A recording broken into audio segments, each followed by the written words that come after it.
Deputy Inspector General of Police presiding over a killer squad, a group of people who specialize in killing people for political reasons. Speaking in this country is not a crime.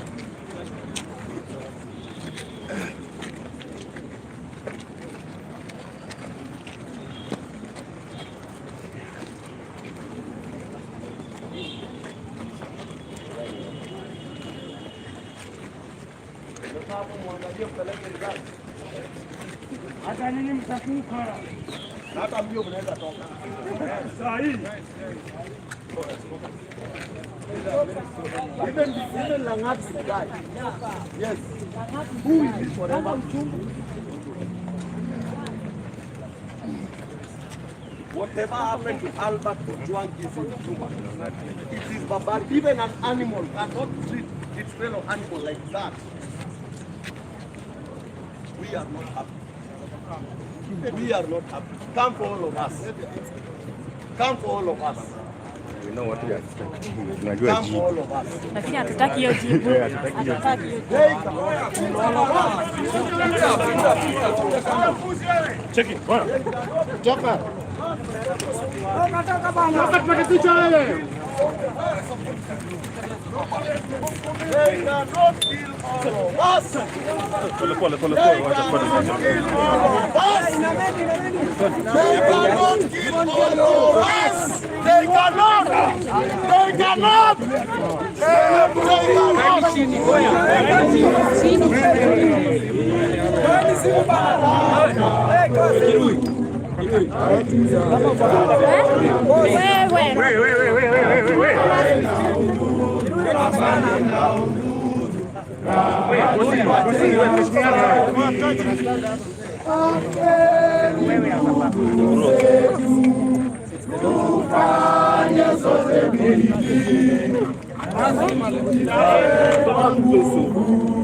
Nchi yetu ya Kenya tunayoipenda,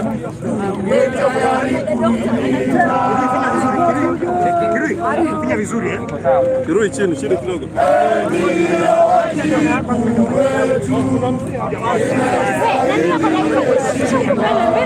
Tuungane mikono pamoja kazini, kila siku tuwe na shukrani.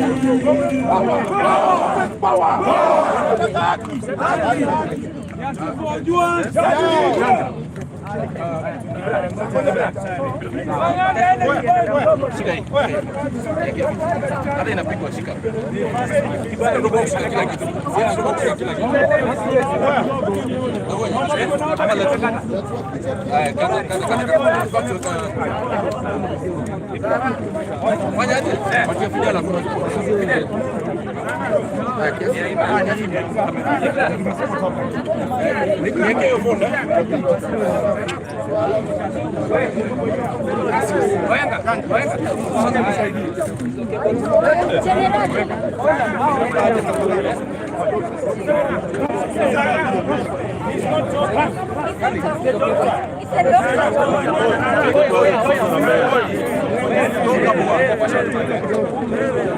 Bro, patiana mbele.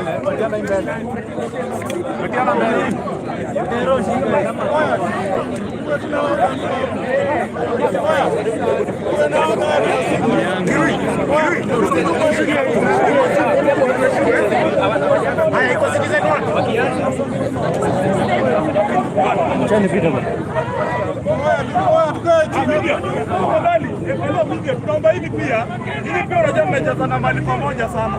So tunaomba pia ni mkiuda. Oda iko hapa.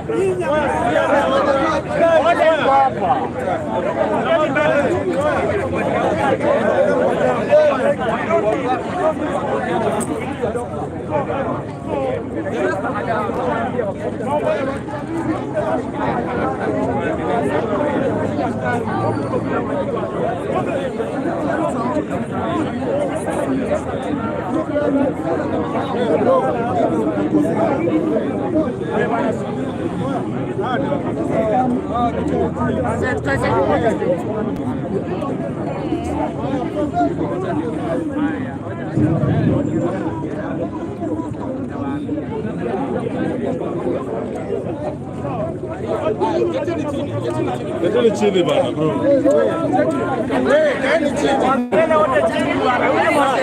Mbele chini.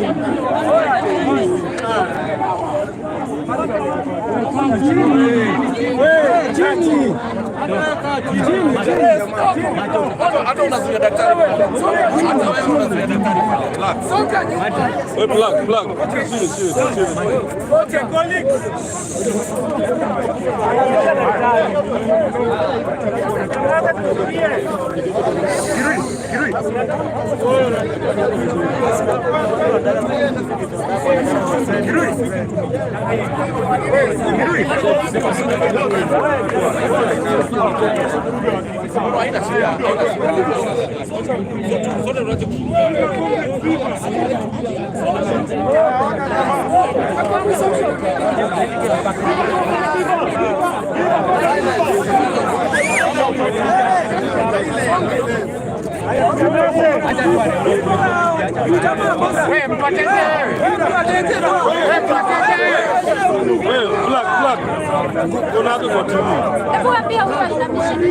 Hamisha hiyo chini.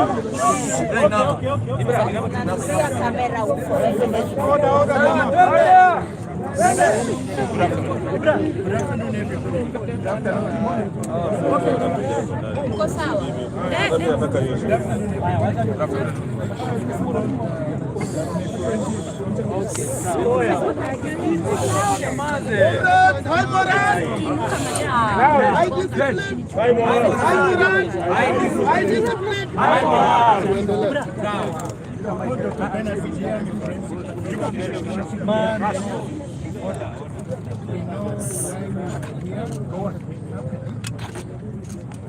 We met here to conduct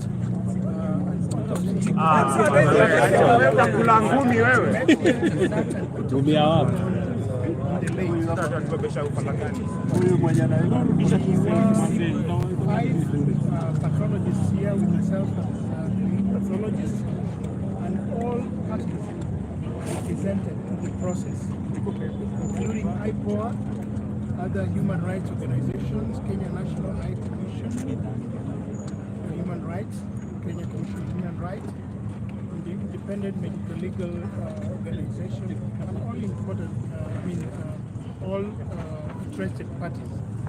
The family is also here. Now, we are in concurrence with regards to what happened as the cause of death for the late Albert Ojwang. We are sincerely sorry and we condole with the family and all public about what happened. Now, following the autopsy that we've just done for 5 of us, we find that there were serious injuries to the head. There were also features of neck compression. There were also multiple soft tissue injuries that were spread all over the body, including the head also, the neck, upper limbs and the trunk and the lower limbs. These are injuries that externally inflicted from external source and are in keeping with assault.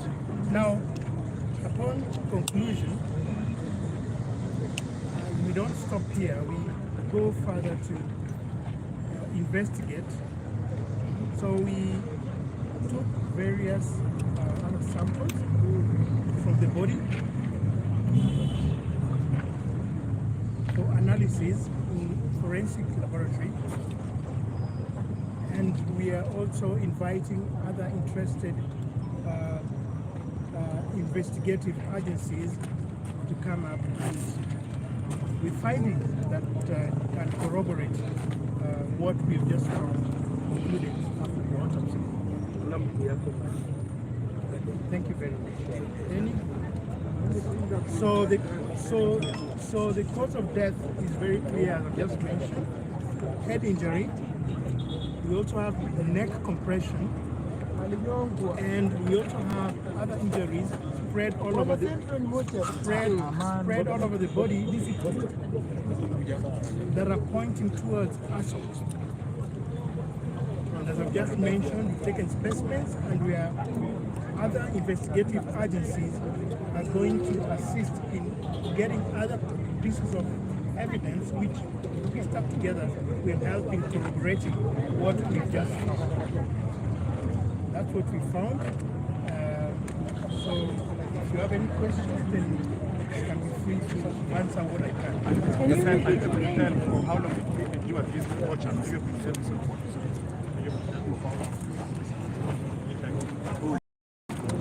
Well, it's arguable about whether it's sequential, but the time span, it's within a short time. It could be same time, it could be within 1 day, 2 days, or several days, but it's difficult to tell and date them, temporarily, as in time and space. A follow-up question. As an expert, I know the police gave some unreasonable reasons as to why one died, saying he hit his head on the wall. As an expert, having examined the body, if that were to be the case, what signs would have been consistent with hitting one's head on the wall, and that the signs we've seen today completely dismiss that particular narrative? Well, when we examine the pattern of the injuries, especially on the head, the bleeds, the hematoma that are found in the head, hitting against blunt surfaces a wall would have a particular pattern, a frontal bleed. But the bleeds that we found on the scalp, the skin of the head, was partially spread on all aspects, including the face, the sides of the head, and also the back of the head. When we tie up together with other injuries that are well spread in the body, including the upper limbs and the trunk, then this is unlikely to be self-inflicted injury. Another question, Ben Cruz from Citizen TV. The injuries that were on the hand, were they signs of self-defense? We have found a number of injuries, what I've just mentioned. Maybe because of the audience, I'll not describe them here in more detail. But what I would generally state is that there were signs of struggle within that. There were signs of struggle generally for consumption, but they are well described in the report that we delivered for consumption for investigative purposes. One last one. I know you've briefed the family. Is the family satisfied? Yes, we have all of us. We have 5 pathologists, and often we invite pathologists to represent different parties that are interested in it. And the family is well represented, and we are in agreement as to what I'm speaking here. We are in concurrence. Thank you. Can you possibly have a family lawyer? Okay, let's get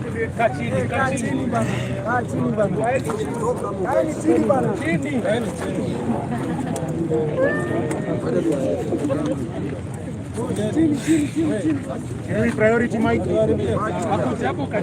Wacha afike alafu tuende. Sisi tujipange. Wewe tumechoka hapa.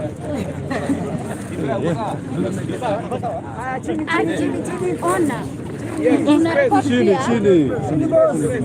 Ona, si rudi chini. Chini. Ona, songa hivyo. Naomba songa kwanza tafadhali. Songa nyuma kidogo. Bila hii sakafuni tafadhali. bro, hata wewe. Twendeni chini bro. Mnazuilia kamera. Lakini si basi Hapo sisi pata picha. Supposed to go down. Hatupati picha hapa. Hatupati picha.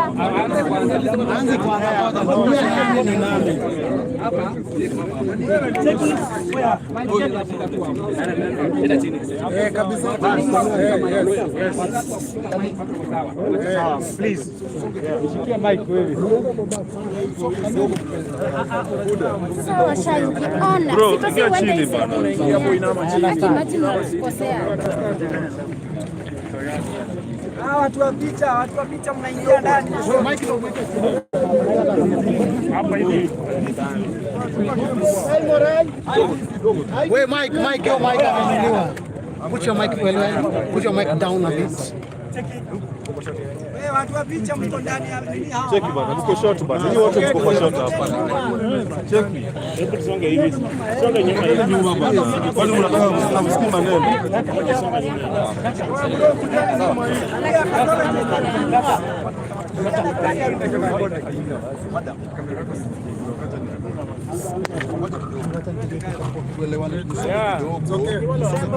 Hapa shida iko tu hapa. Shida iko hapa. Usiongee kwanza. Watu wapeane space. Shida iko hapa tu. Let's move back. Let's move back. Let's move back. Let's move back. Let's move back. Please. Watu kwa wakati. Let's move back. Songe nyuma. Yes. You get the sound. I want to move forward. Let's move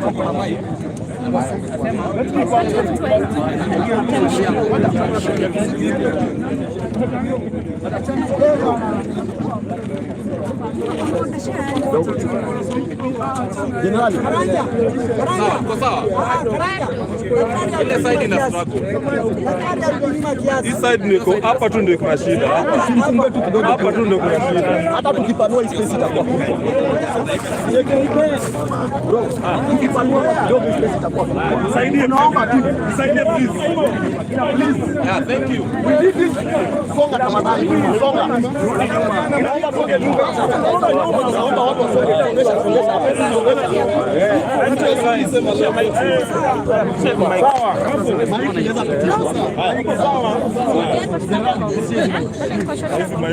Bro, utachukua mic. Mic yako iko nyuma.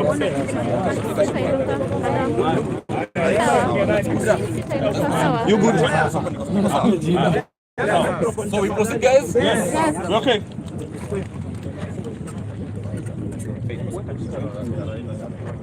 So today morning they carried out the postmortem. We had a representative of the Law Society who was present during the entire period as they were carrying out the postmortem and the briefing that was done to them and also to the family. And it confirms what was originally seen. Previously, when viewing had been done, there were defense wounds on his hands, the way his face was swollen on both sides, even the black eyes that were on his face showed signs that this was not someone who hit his head and brutally murdered while in police custody.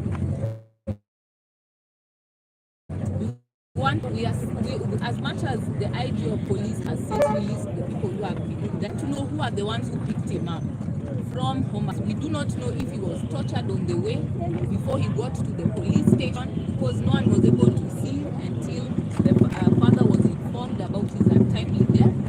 We want to see all those officers indicted. We want to know all the places he was taken to, so that we are sure that all evidence is properly collected.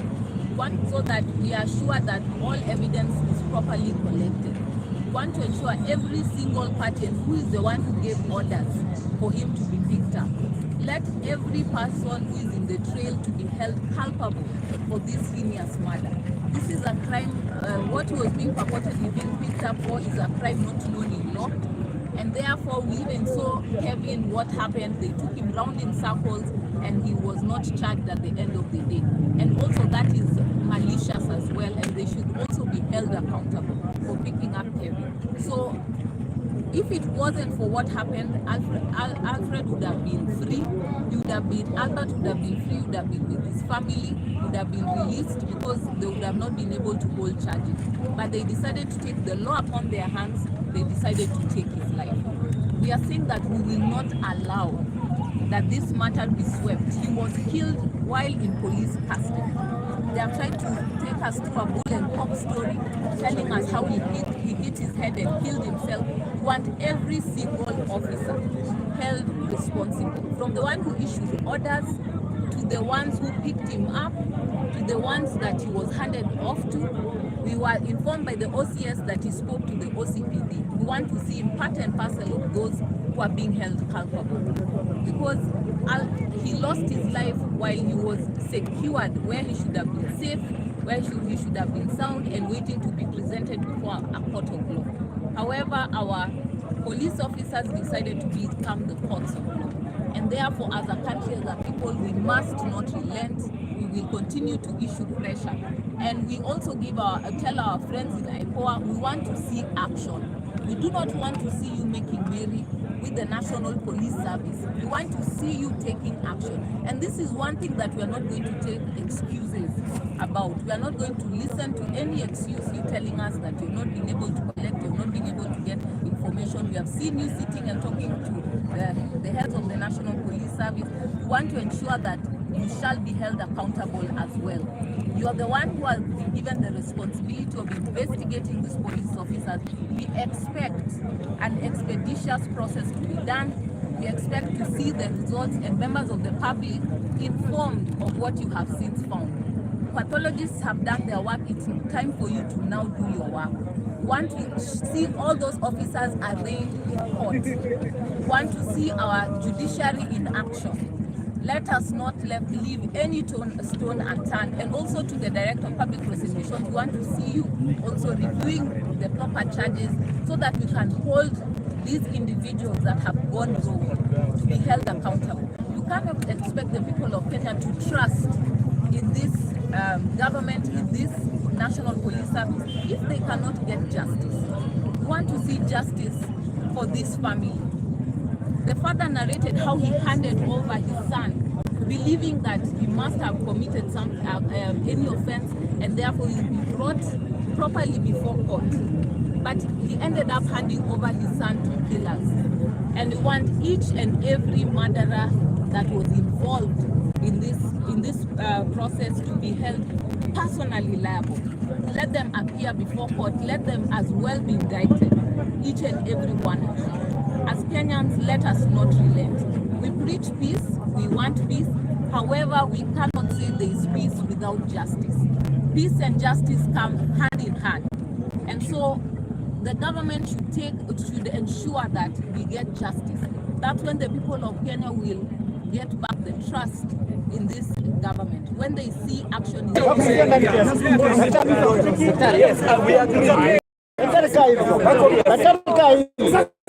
Daktari straight. This way. Let's do this inside.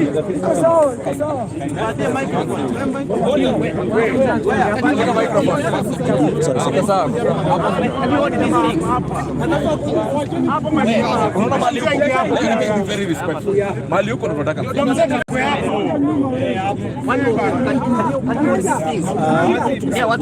Let's proceed.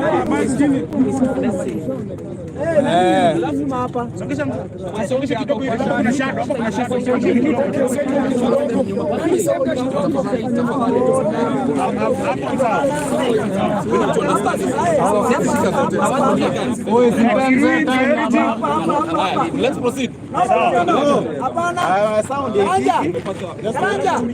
Hatuoni mzee hawa. Hawa tu side wanasikia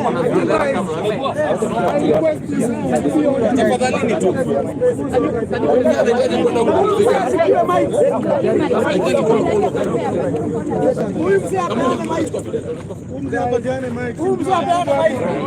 Stop mic. Sikia mic. Sikia mic hapo. The other side tafadhali. Sikia mic hapo.